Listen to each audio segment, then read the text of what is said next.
Srimad Bhagavad Gita, chapter 2,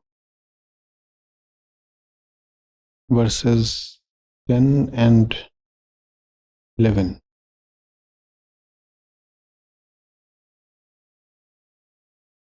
So, before we come to this point, Arjun has drowned himself in self-pity, sorrow,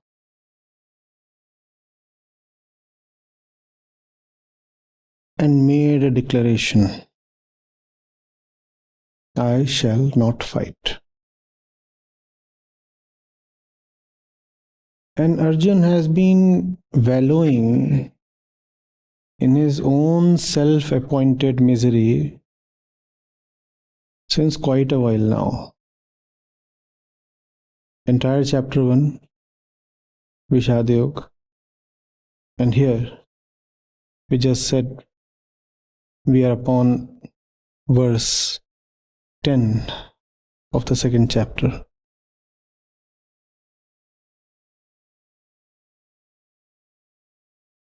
So Arjun sees no end. Arjun sees no possibility of swimming through or cutting across. He has resigned. And with a thump, he collapses on the floor of the chariot.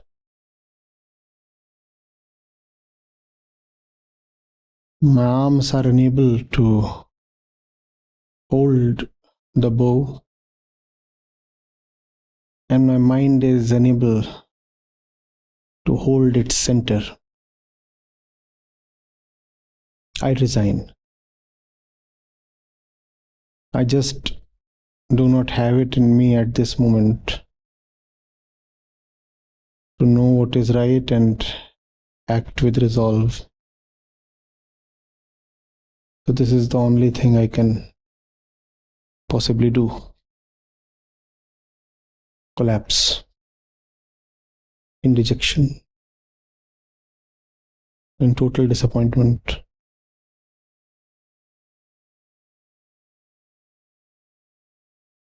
And then speaks Krishna. And it's for the first time that we'll hear Krishna for the duration of this course come forth with insight, with sharp wit,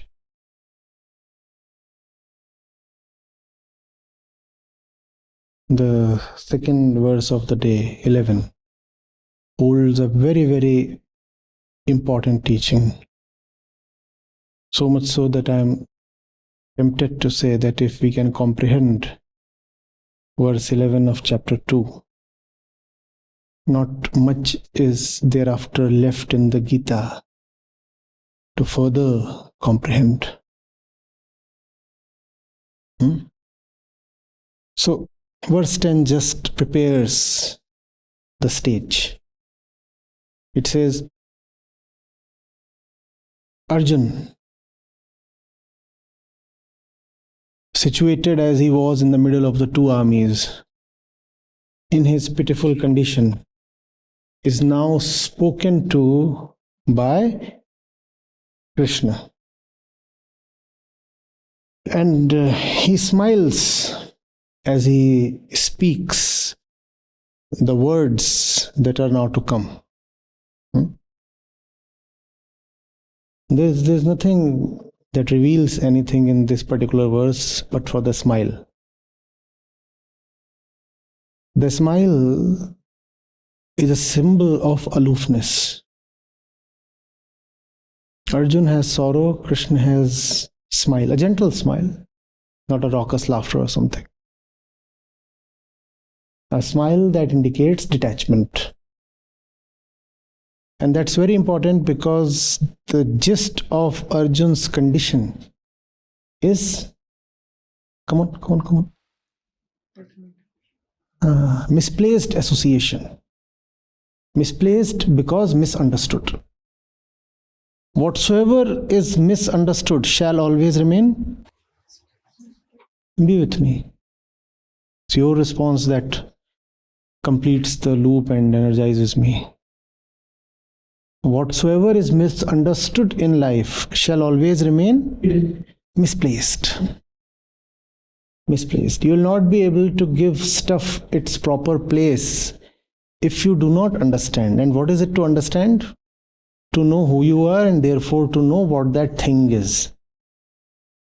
There is nothing in your entire field of perception that is absolutely condemnable or fit for absolute rejection, never to be touched at all. It's just that you need to have a proper relationship with objects. That's what Arjun badly lacks here. He does not know what to do with the words of Krishna. He does not know what to do with the memories of the past, and he does not know what to do with his weapons and what to do with all those warriors lined up against him. Getting it? So Krishna smiles. That smile can come only when things are in their proper place. A smile of assurance, a smile of recognition and realization. A smile that says, well, nothing is at stake. That which matters has already been taken care of. That which needed to be decided always stood pre-decided.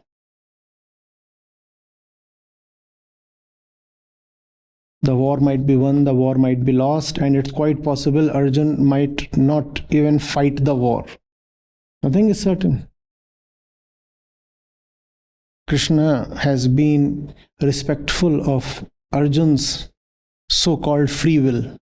Quite possible Arjun might have decided to quit. The war wouldn't have happened at all.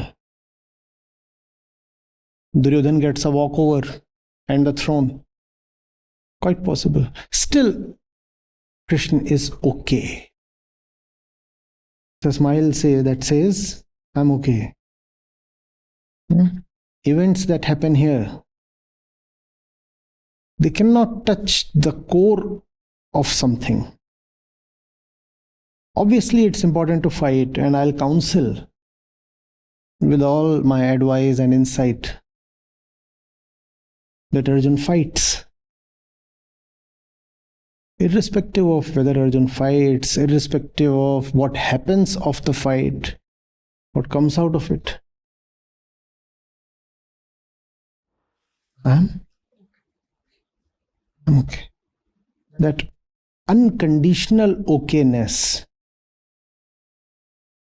is the final goal of the entire spiritual process.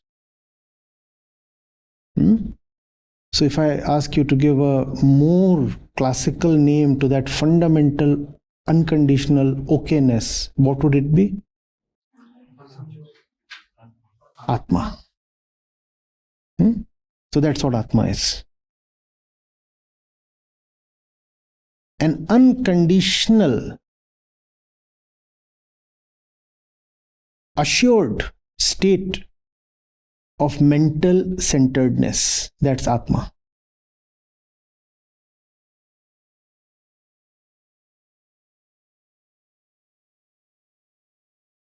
A cleanliness, a purity, a fullness or an absolute vacancy within. That no war, no peace, no this, no that, no victory, no defeat. Nothing can touch, nothing can alter it, nothing can spoil it, nothing can add to it, nothing can reduce it. If you have that, then you can play the game as Krishna does. If you do not have that, then you will be lost and troubled, just like Arjun. That's the difference. There is nothing in Arjun as yet that's not formed of the world.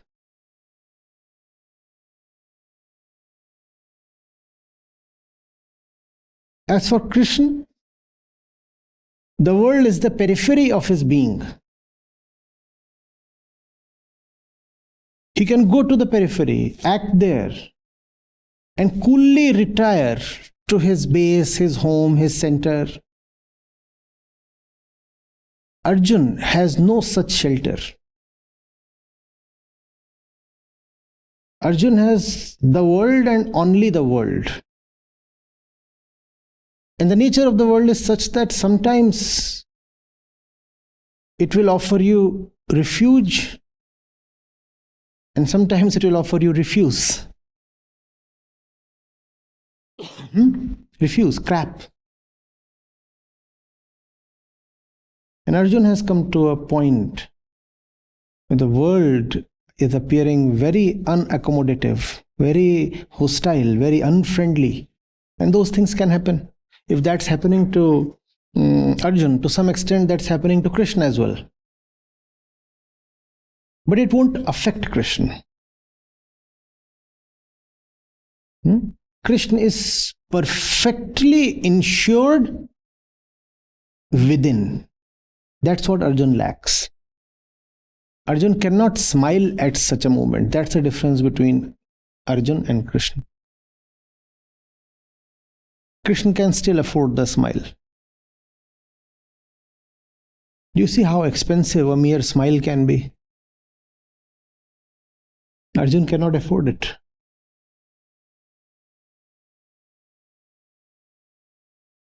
You have to pay for that smile. The price is ignorance. Give up your ignorance as the price, just as you give money to someone for something precious. Similarly, you buy that smile by paying with your ignorance.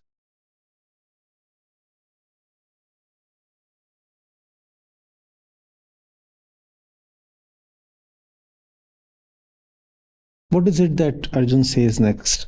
Krishna rather. Very important words and very likely to be misunderstood. He says, Arjun, all this while you have just been mourning for those who do not deserve to be mourned for.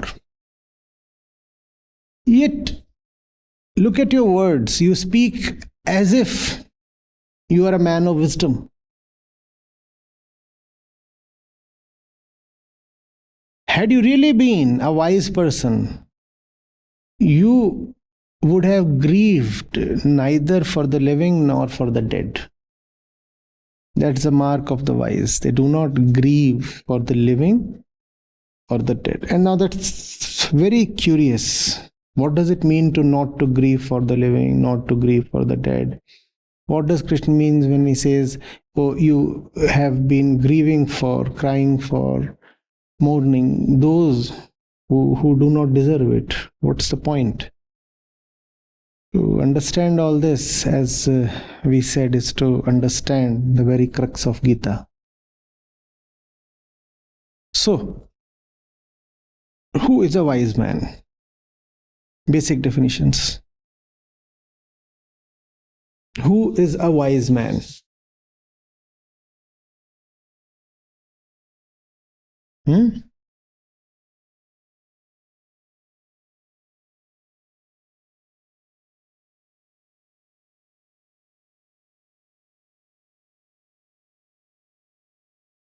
What is the definition of a wise man? Who is aligned to Atma? The first thing is to rephrase the question. purely in terms of the three variables.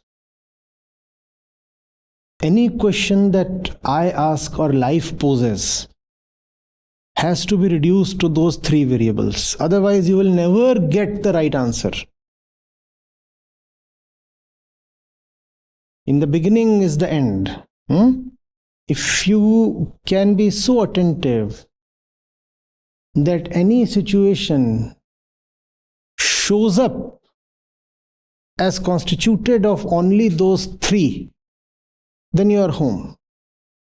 Otherwise, you have lost the equation, the challenge right in the beginning.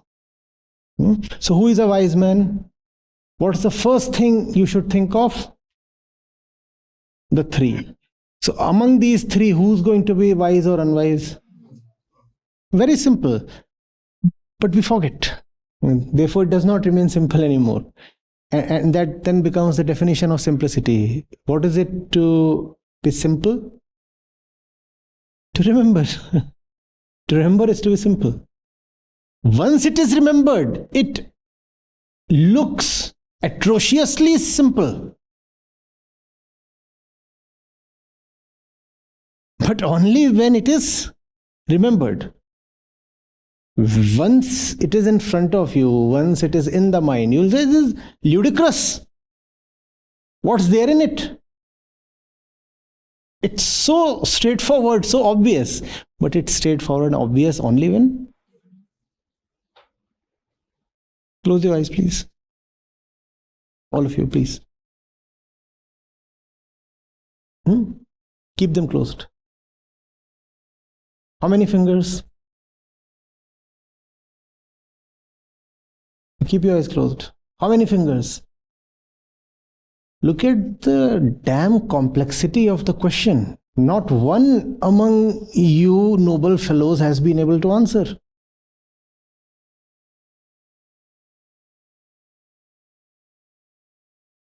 More complex than the JEE paper. Beats the rigor of rocket science. How many fingers? Open your eyes.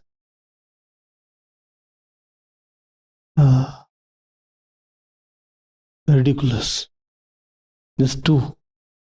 Just two. And you still couldn't answer it. It's so easy, obviously, but only when you see. That's the definition of simplicity. The simple man just simply sees. To be simple is to simply see. And then it becomes very difficult to explain to someone who just does not simply see. You have seen and the other one has not. Now how do you explain? My advice, don't explain. Encourage him to see. Your explanations will never help. Keep your eyes closed. I'm trying to explain the number of fingers. Does it help? Does it help? The only thing that can help is, if I can somehow encourage you or tempt you or whatever. Bring you to a point of seeing. And then I don't have to assist you. Right? Then your powers are good enough for you. Just see. What is the definition of the simple man? He simply sees. Does it require great practice to see? Great skill? Great distinction? Qualification? What does it require? The absence of a stubborn refusal to open your eyes. Why do people not see? Do they lack eyes? No. Rather, they have something additional to the eyes, over and above the eyes. What is that? A certain stubbornness. I do have eyes, but I also have eyelids. I have something additional, over and above. I have eyes and I have eyelids. And I'm so stubborn. I'll use the eyelids to block the eyes. Who is a simple man? Who does not misuse his eyelids. The eyelids are meant to wash the eyes, not block the eyes. Are you getting it? Do you train a kid's eyes to see? Now, seeing is that natural. You don't train a fish to swim. You don't train a kid to see. Seeing is as natural as breathing is to the organism. It just happens. That's the thing with entire spiritual realization. You cannot be trained for it. It just happens. Realization is to the mind what breathing is to the lungs. Natural.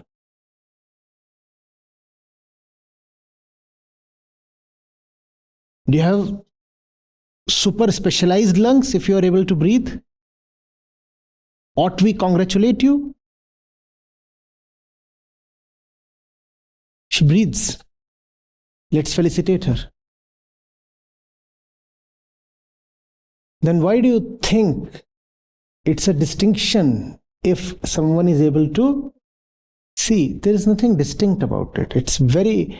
You remember what Sage Ashtavakra was saying in the afternoon? Who was there? Oh, that's what. He's always speaking, just that nobody was present. You're saying that which even the gods plead for is so simply available to the realized man, and yet he does not rejoice in it. The gods want it and yet do not get it. He said all the devatas, gods like Indra, etc., even they do not have what the liberated man has. The liberated person, not man, woman, anything. And how does he have it? The answer is simply, sahajahi. No process, no method. It's just there. Realization is the very essence of consciousness. You don't have to train yourself in realization. You have to ask yourself, why the hell are my eyelids so obdurate? That's the question you need to ask. In fact, even who am I might not be as useful as wonderful. Who am I not?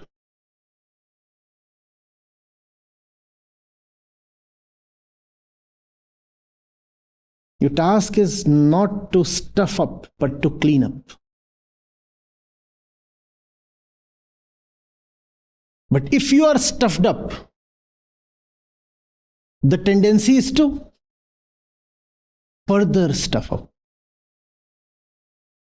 So you have to go against the tendency.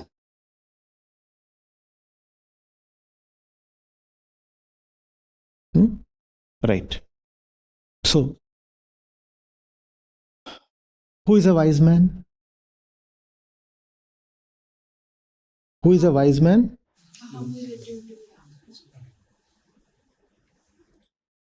Aham in love with Atma is wisdom.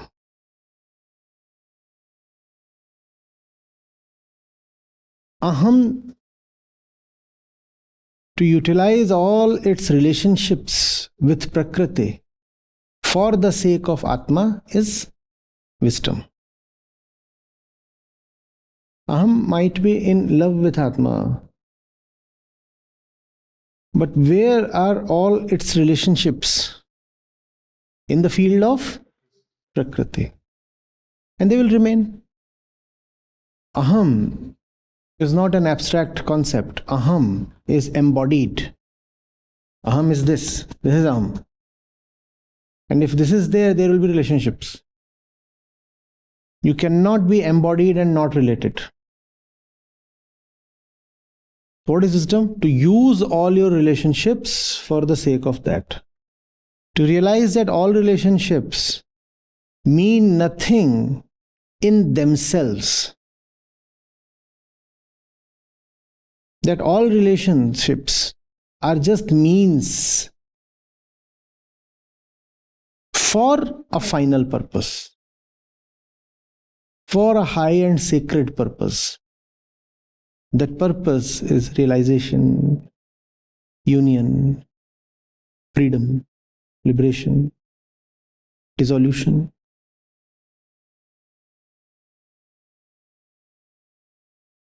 Pick your favorite word. But to see that no relationship is an end in itself is very important.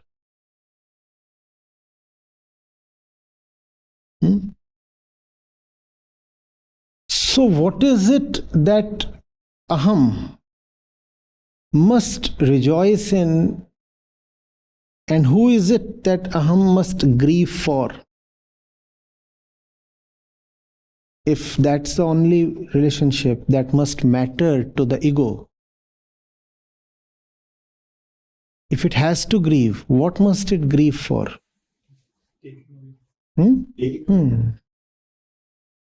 If the world starts mattering too much to the ego, that's what must sadden the ego.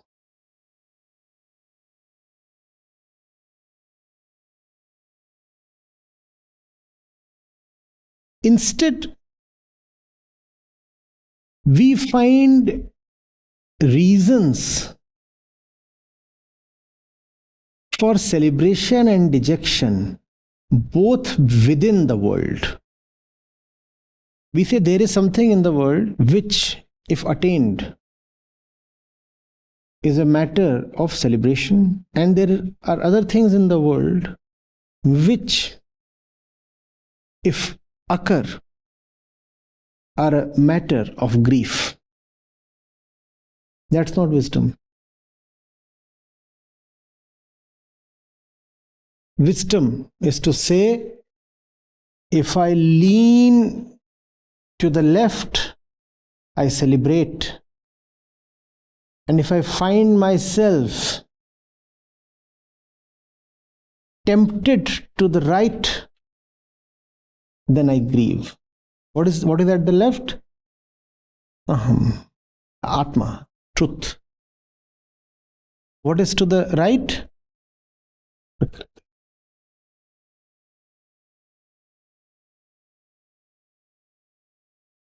Being the ego, obviously there are things that are good for me, there is stuff that is bad for me. I can even say there do exist positives and negatives. There is something that I want to feel satisfied about. There is something that I want to feel worried about. But the distinction between what satisfies me and what worries me has to be right. I'll be satisfied if I have used my prakritic relationships for the sake of liberation from prakriti. That is a matter of satisfaction. And I'll be worried if I have sunk further into my relationships with prakriti, within prakriti. Are you getting it? If I have used my relationships well, the result will be that those relationships will bring me closer to liberation. If I'm using my relationships well, I'll be gaining progressive freedom from those relationships. And I'll rejoice. And one mark that I do not understand myself or Prakriti is that I will be misusing my relationships.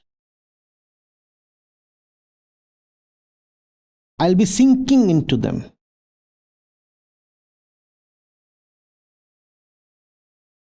It is for such a situation that King Bhartrahari said that you think that you are consuming the world, but actually the world consumes you.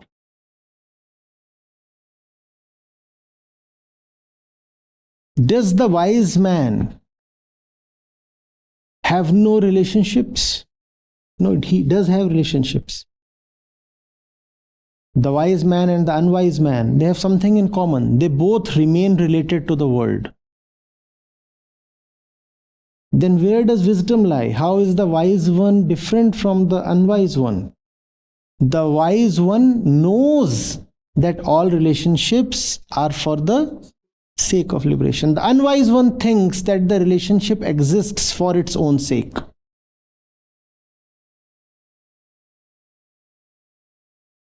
If this thing is in my life, it is an end in itself. Wise or unwise? Quick. This is in my life and it is for its own sake. Wise or unwise? But you see, I'm taking care of it. I have kept it close to my face. Why? Only as long as it is bringing my words to you. So you are the end. One thing is, I'm keeping it close to my chest, even if it does not function. That's surely unwise, okay? The next thing is, this is bringing my words to you all, so I'm keeping it close to myself. Wise or unwise? Still not wise. If I accept the second statement, then this does not remain the end, but you become the end. Even you are not the end. Just as this can be thrown away, if it does not bring my words to you, even you are not the end. If my words come to you, and you decide not to engage with them, then you should meet the same fate as a dysfunctional mic. Are you getting it? This is not an end. Nothing in the entire world is an end. Only liberation is the end. That's the mark of wisdom. What will I grieve over? I'll be grieved if I realize that this brings me no closer to my destiny, and still I have been forced to carry it on my head or on my chest. That's something that will concern me. Are you getting it? Now tell me, what does Krishna mean when he says, Arjun, you have been mourning for those who do not deserve to be mourned for? What does he mean? They will not bring you to liberation. Tell me, Arjun, how were these people assisting you in your quest for liberation? Please tell me. Yes, obviously. The wise man does weep, is found melancholy. Often. But for what? For the truth. Not for the world itself.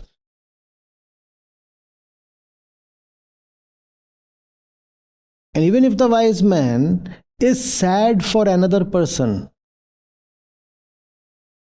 his statement of sadness will be, I am sad that this person has no love for the truth. I am sad that this person is not at all moving towards the truth. Are you getting it? So even in his sadness, there shines love for the truth. He will be impatient, yes. Can he be angry? Yes. Can he be envious? Even that is possible. But at the center of all this would remain the truth. Is present in the domain of Prakriti like anybody else. Any embodied being, he too is present there. So all those relationships are there, everything is there. But at the center remains the truth. Now tell me, please, Arjun, was truth at the center of your relationship with those people that you grieve so much for?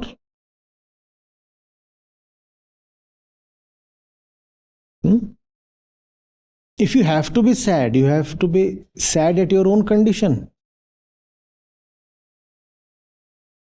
Your condition is of deep ignorance. Such deep ignorance that you are not able to benefit even from my presence. Instead, in your own little and funny way, you are trying to convince me of your stand. That's what you should be feeling sad about. I, as a teacher, stand right next to you. And yet you have failed the opportunity. That's what you should be beating your chest for. Instead, you are sad about this and that. Oh, that will happen, this will happen, that person will be lost, that person will feel bad.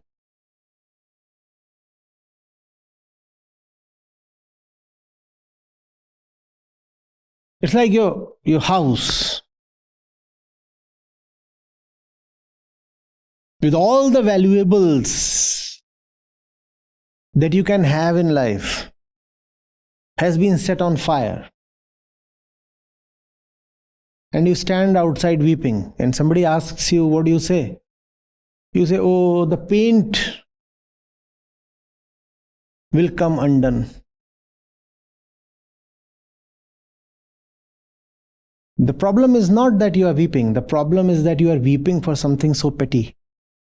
The problem is that you are so stupid that you do not even know what you have really lost out on.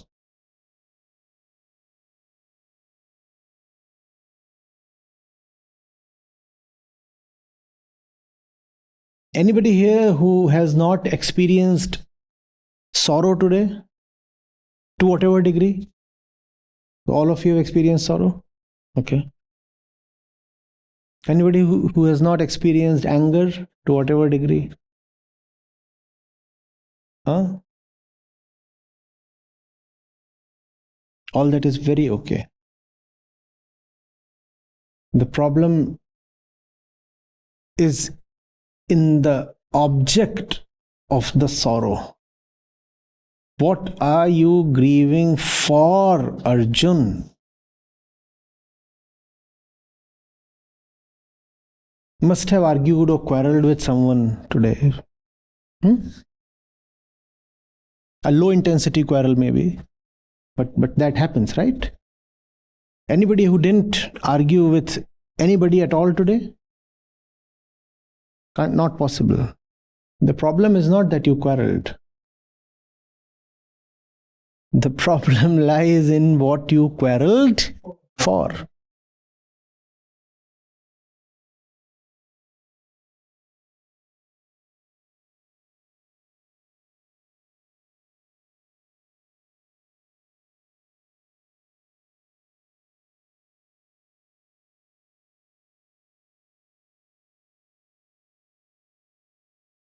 Missing something? Missing someone?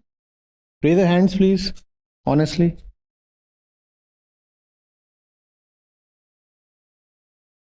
Front bench, last bench. The movement to, yeah, good.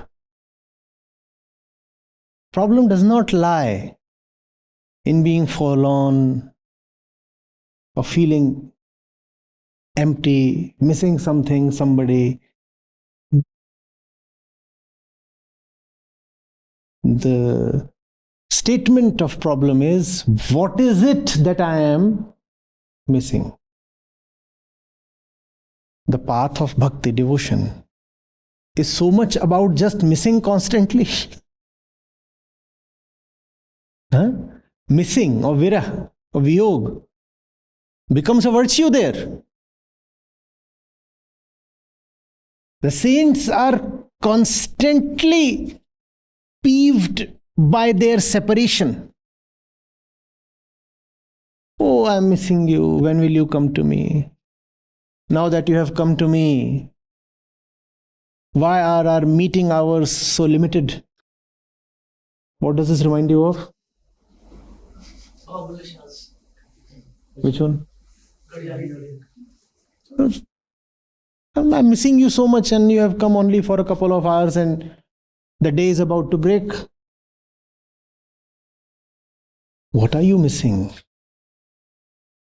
Does Krishna say here it's a bad thing, immoral thing to feel sad and grieve someone?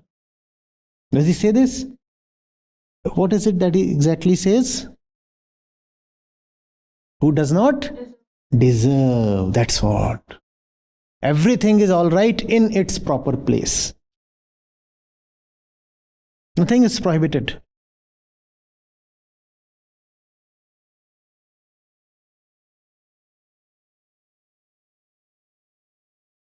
You had good fun.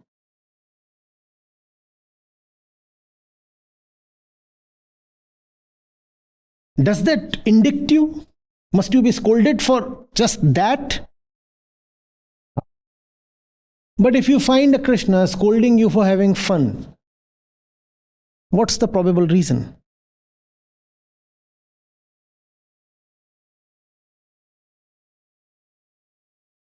What was your fun made of? Who were you having fun with?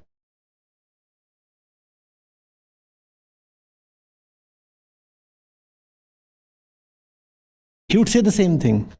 Oh Arjun, you are having fun with those who do not deserve.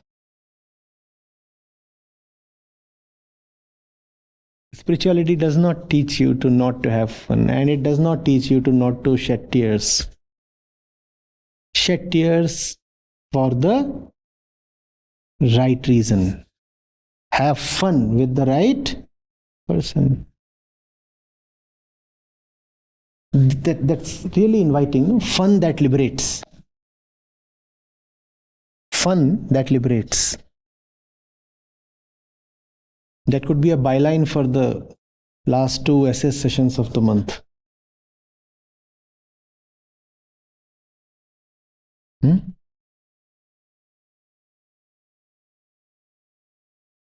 Fun that liberates. So the problem is not that you let your hair down and had fun on the beach or whatever. The question is, what did that episode of fun making do to you? If that elevates you, go and have more fun.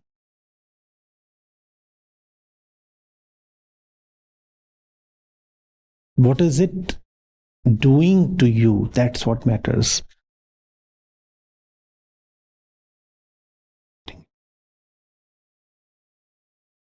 What's your relationship with all that? That's what matters. Be honest.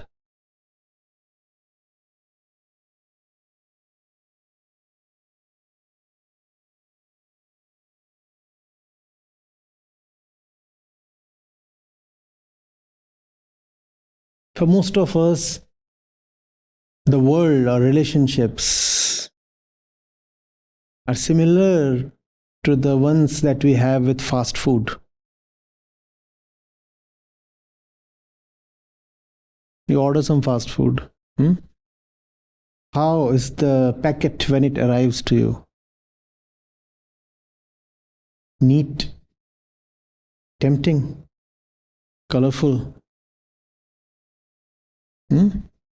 Everything in place, right? And then is a relationship of consumption.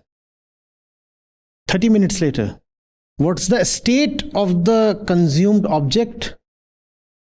How does it look? The whole thing. Messy.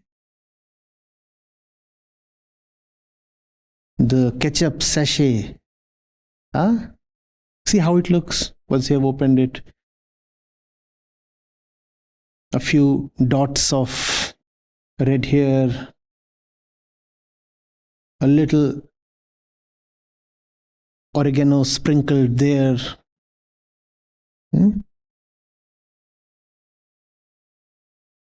A few crumbs of bread left from the ravaged piece. Can you visualize? So that's what has happened to the object of consumption. And what has that consumption done to the subject?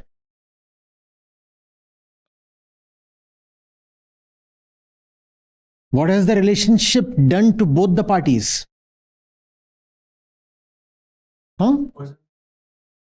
Worsened them, right? Yes.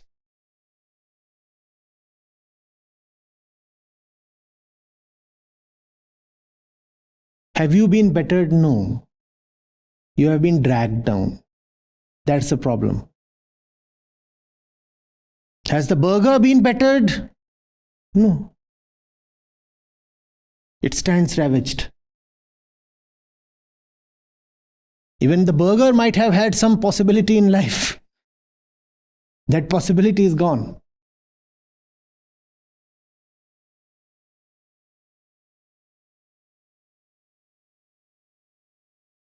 The highlighted word is deserve.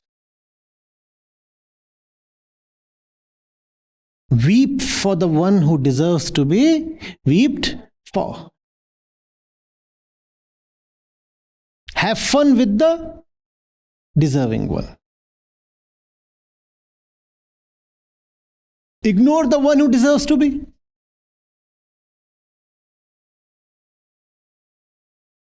And fight with the one who deserves to be fought against. Deserved.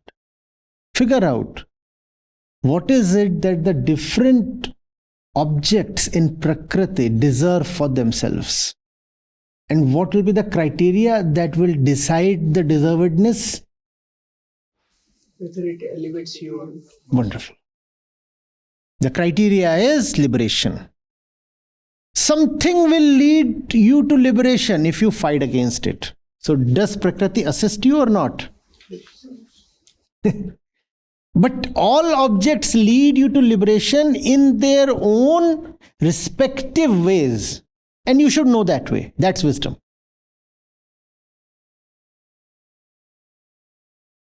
In the gym, there is the water bottle and there are the weights. And everything in the, Swami Vivekananda used to say, the world is a big gymnasium. So everything in the world can possibly take you to liberation. You get the metaphor? But you're not supposed to eat the weights.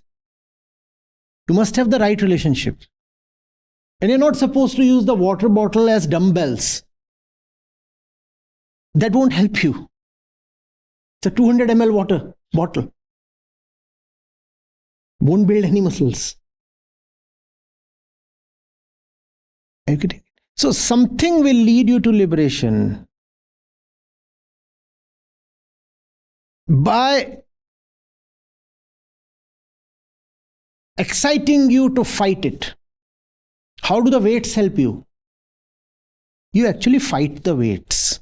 You don't do what the weights want to be done. The weights are under gravity. What do they want, if anything? Fall. They want to be on the floor. You fight the weights, right? And the weights help you.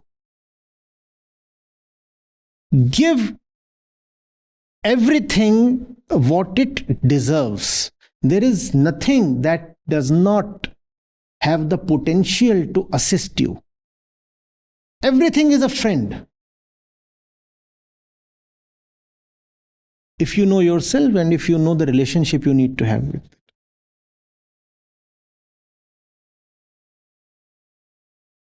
Even ignoring something is a form of relationship.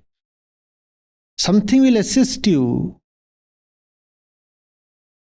through the process of Upeksha.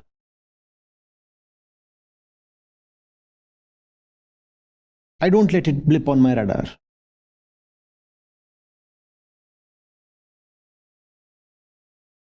Something assists you.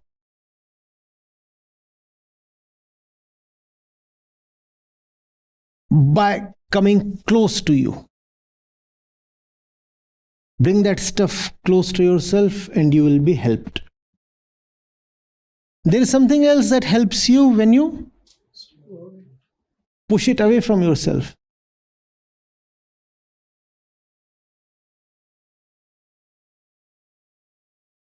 How does the chest press help you?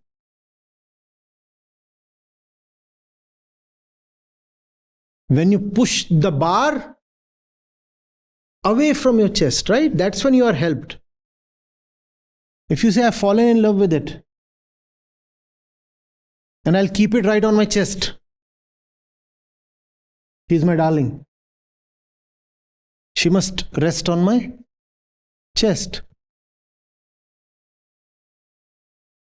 All you will get is a broken heart.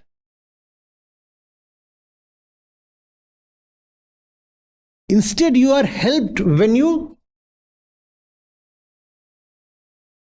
And she does not want to go away. She has gravity on her side. She wants to come right to your chest, and your job is to... I'll do exactly opposite of what You want. And that's when you will be a friend to me.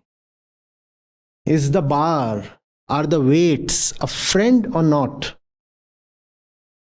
Depends on your relationship with them. You can use the bar to break your head, or you can use the bar to build your muscles.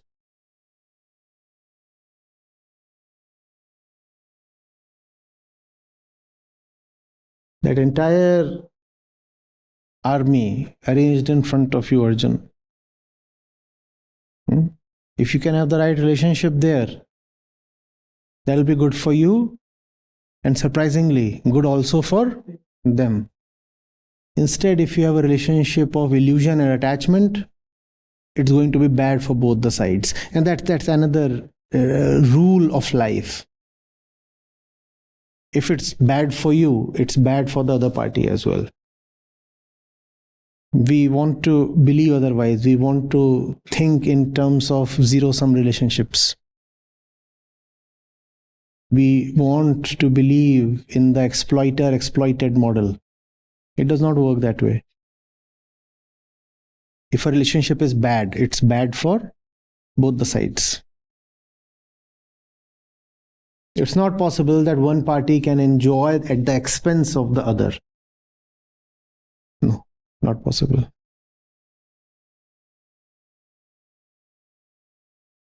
Jaka gala tum kaate ho.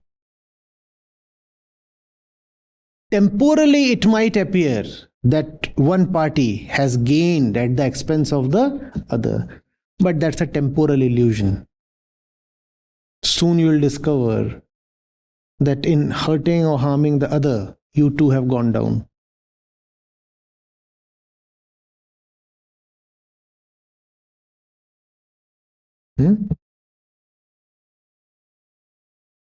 Arjun, you have been grieving for those who do not deserve to be mourned for. Yet you speak as if you are a wise one.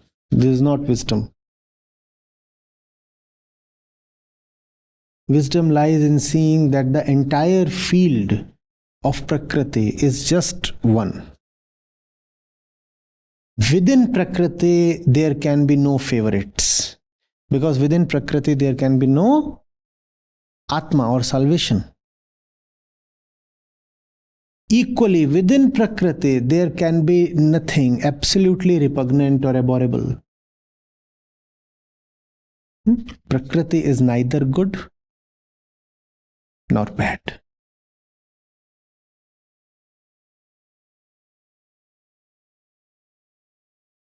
Goodness lies in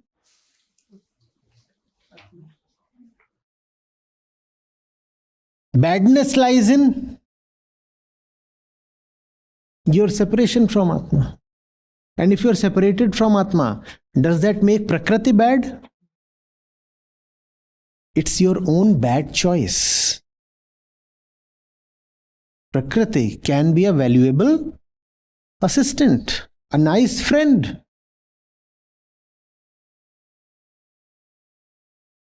That's what makes life beautiful. When you can have healthy relationships with the world.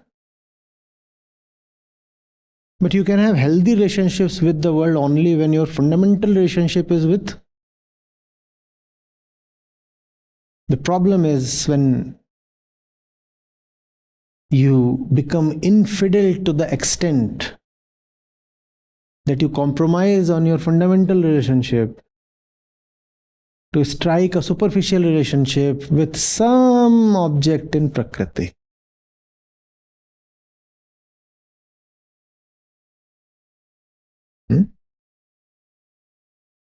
Atma is your home, Prakriti is your playground. Simple. If things are not good at home, will you feel free on the playground or relaxed on the playground? Will that happen? No. The first thing is sort out your home. Atma is your home. And when things are cool at home, then you can emerge out of your home and have a great time on the playground. Think of a homeless person on the playground. You see him enjoying? The fellow is homeless, destitute, no home, only the large playground, an entire golf course or something. Can you visualize him enjoying? Possible? First thing is the home, center, Atma. And then the world is your playground. Or as Shakespeare said, the world is your pit.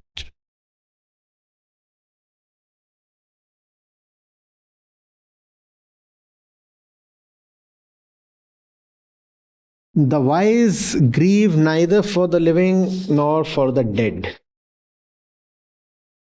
So, how are the wise?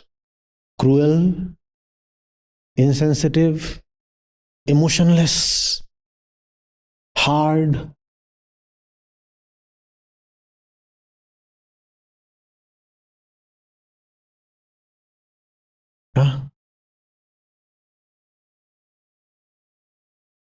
Feelingless, craggy. And then people get afraid of the Gita. Oh, all right, enough for the day. The wise ones grieve neither for the living nor for the dead. No. If I follow this, what do I become? I grieve neither for the living nor for the dead. This is not a statement of insensitivity. It is a declaration of absolute love.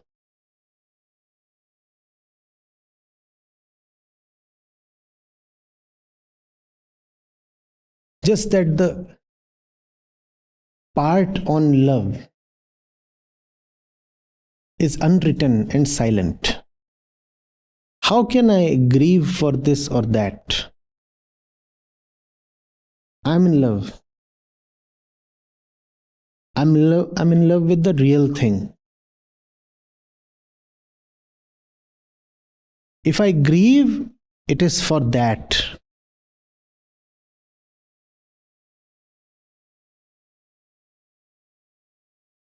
And if the real thing is that, then that will mean that I can grieve indeed for an object in Prakriti as well, but only if and only because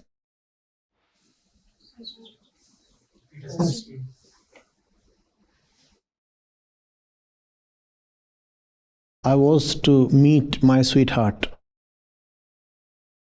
11th hour, my bike broke down. I find no other means of transport and I'm crying over my bike. Is the bike my sweetheart? You get this? So you could be found crying over an object in Prakriti, but only if your relationship with that object is of the right nature. I'm crying over my bike because my bike was to take me to my beloved. Otherwise, the bike is of no use.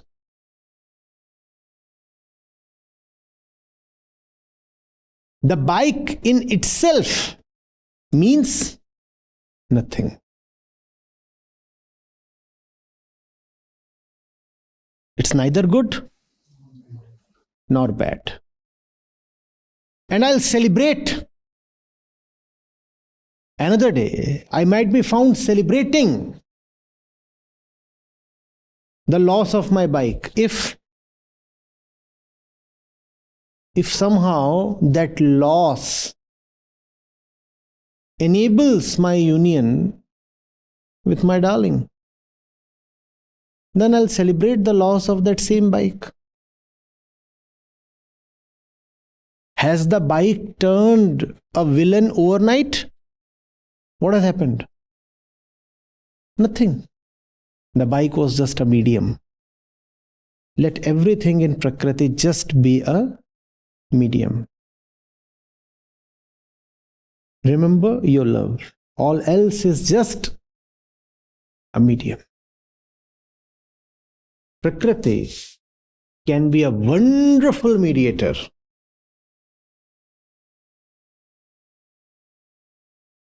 That's what her right place is.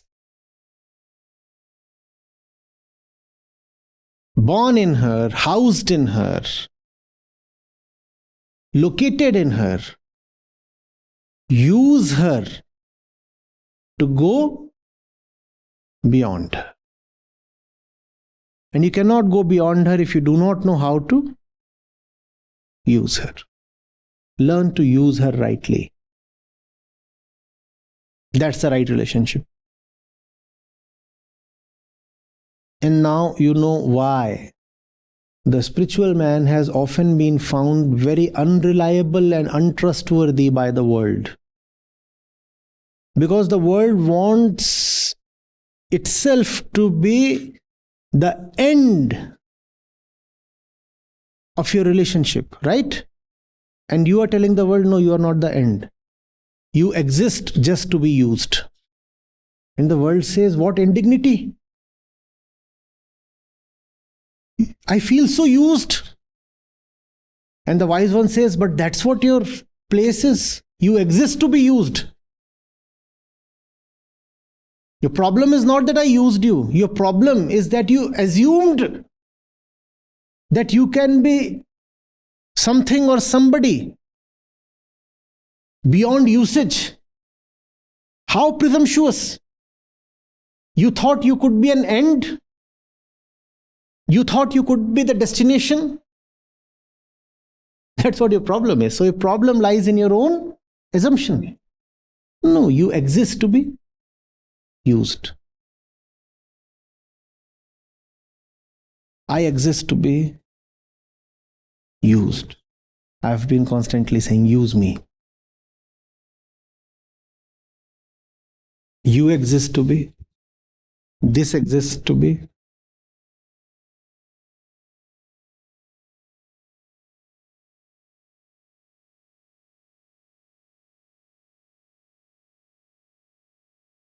I'll be very delighted to wear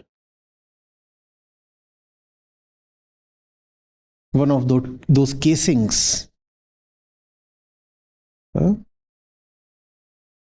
are found on dustbins. Use me.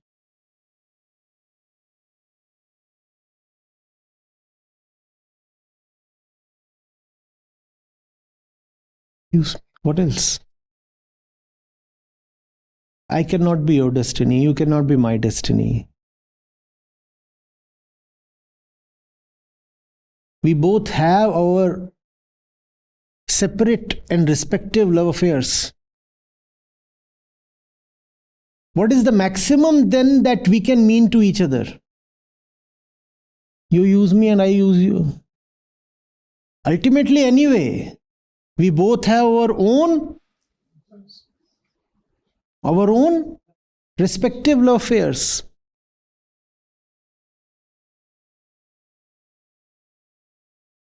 You cannot be my beloved, I cannot be your beloved. You are in love with that, I am in love with that.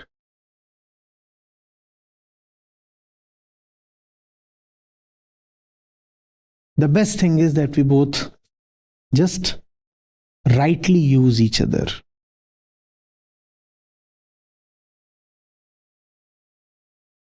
That's wisdom. That's also love.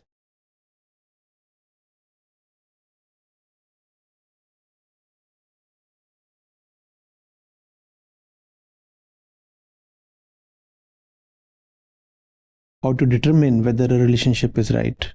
Have you been of right use to that person? Has that person been of right use to you?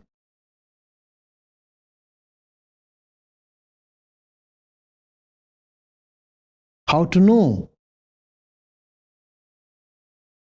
that you have a lover? Somebody is proving useful to you.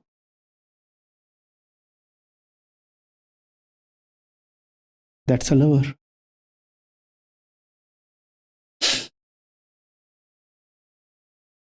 Acknowledge you may not, but that's a veritable lover. The condition is met. The name might be withheld, and that does not matter. If someone is of use to you, that's what love is.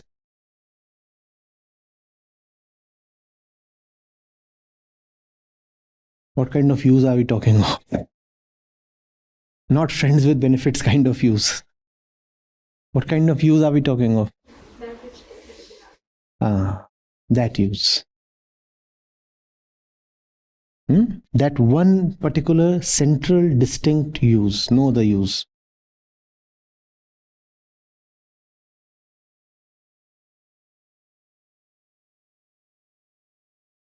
Are you getting it?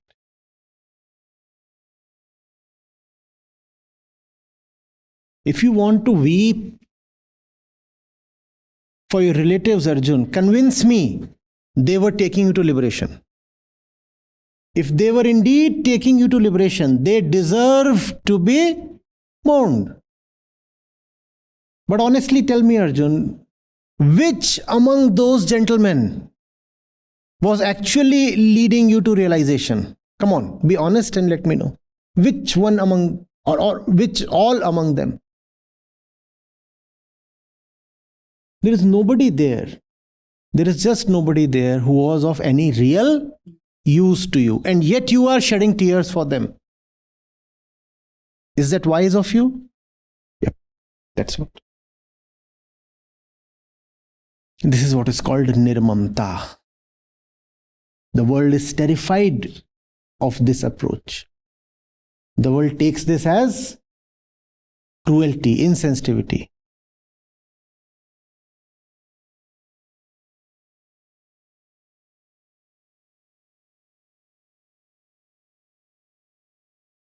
The only right relationship, Arjun, you can have with them is that you use them. And you can use them only by fighting against them.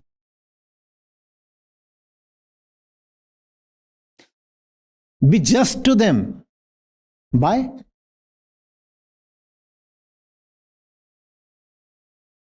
that's the only service you can render them. Fight them.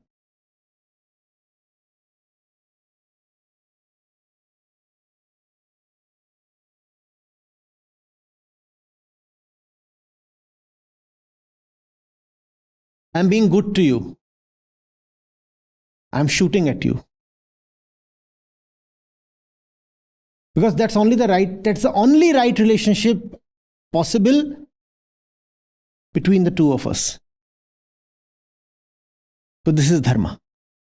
To have the right relationship with whatever. With you, dharma demands that the right relationship has to be of war. So this is a dharmic act. I'll take off your head. That's my love for you.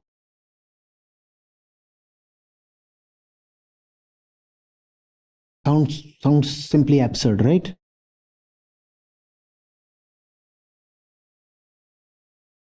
Poor Arjun. Think of his condition. For you, it's just a case study. For him, it was brothers and relatives in flesh and blood.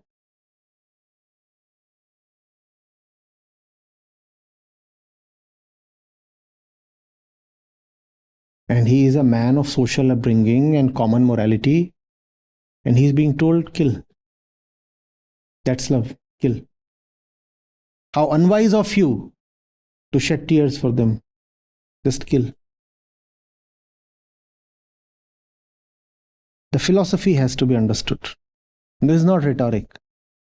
This is based on very sound, firm, unyielding principles.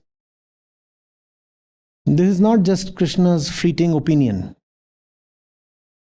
This is coming from deep underlying principles of Vedanta. This is coming from the three. And only if you are established in the rule of the three will you be able to appreciate what this verse really implies. If you do not remember or appreciate this rule, you will never be able to understand the import of this verse. You will miss out. Or you will come to some roundabout kind of interpretation which does not really help.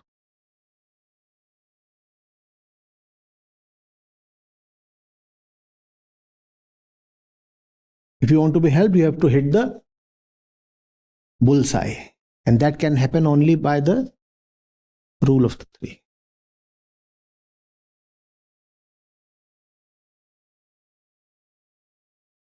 Getting it? Okay.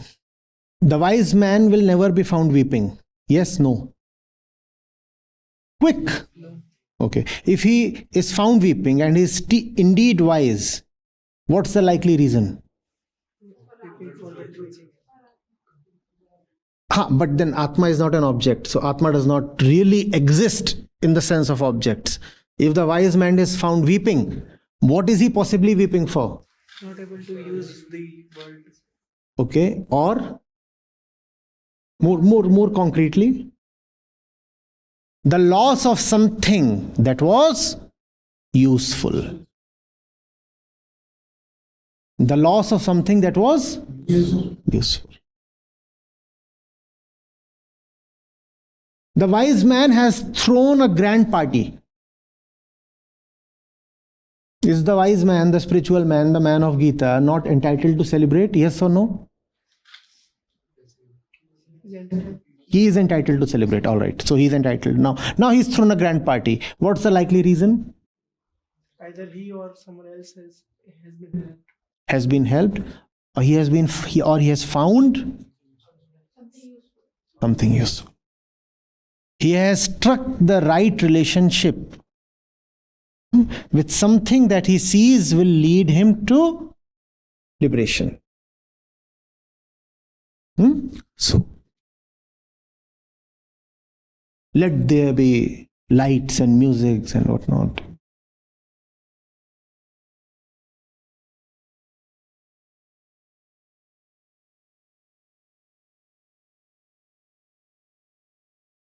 Is a wise man never found anxious?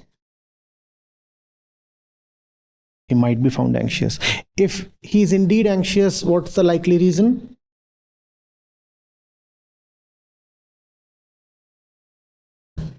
Forget Atma. Atma is not something you can think of or hold in your hand, right? So all the reasons are concerned with Prakriti, right? The wise man has been seen anxious. He has come to something and he is not able to figure out the right the right relationship. Or he thought of something as useful, but it's turning out to be not useful.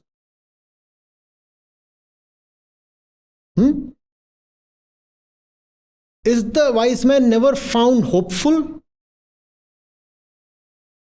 He can be found hopeful. And if he is found hopeful, what's the reason? He's seeing something that might emerge as useful.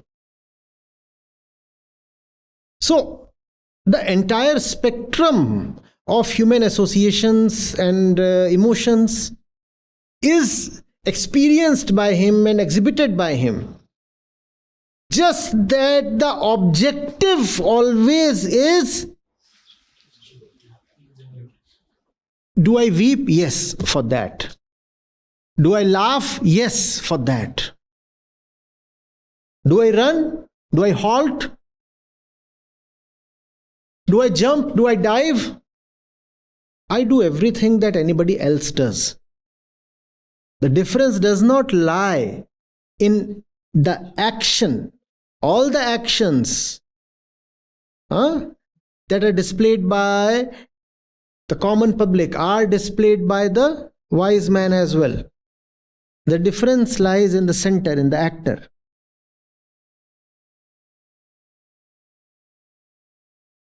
When people laugh, it is because they are pleased. When the wise one laughs, it is because he has seen.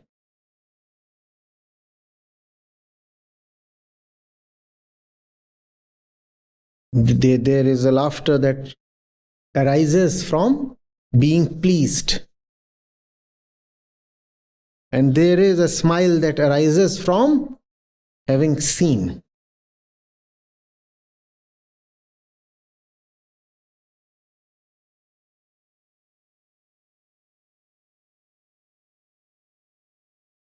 There is a satisfaction that arises from consuming something. There is a satisfaction that arises from liberating someone, of being used to someone.